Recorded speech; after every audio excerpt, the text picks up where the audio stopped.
বানপীড়িত ৰাইজৰ কাষত অখিল গগৈ। আমি বানপানী হোৱাৰ প্ৰথম দিনটোৰ পৰাই দেখি আহিছো যে শিৱসাগৰ সমষ্টিৰ ৰাইজৰ বাবে অখিল গগৈয়ে কেনেদৰে দিনে নিশাই কাম কৰিছে।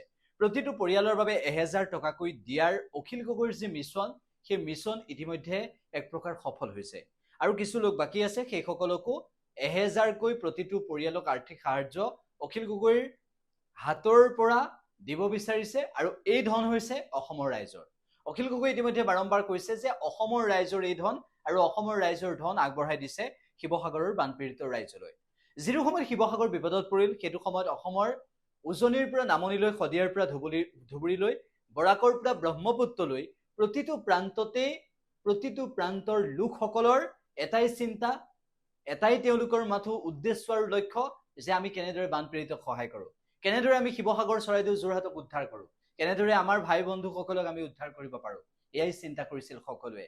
আৰু এয়াই হৈছে অসম, যি অসমে একতাৰ নিদৰ্শন দাঙি ধৰে। এয়াই হৈছে অসম, যি অসমে সদায় সম্প্ৰীতিৰ নিদৰ্শন দাঙি ধৰে। এইখনেই হৈছে অসম, যিখনে সদায় ভাতৃত্ববোধৰ সম্পৰ্কৰ এনাজৰীডাল খটখটীয়া কৰে। এইখনেই হৈছে অসম, যিখন অসমত হিন্দু মুছলমানৰ ঊৰ্ধত মানৱতা থাকে।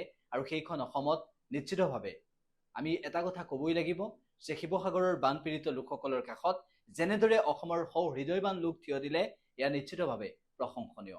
অসমৰ বিপদ কাৰোবাৰ যদি হয়, অসমত যদি বিপদ কাৰোবাৰ হয়, তেনেহ'লে প্ৰতিগৰাকী লোক থাকিব, এই কথা এইবাৰ নিশ্চিত হৈ পৰিল।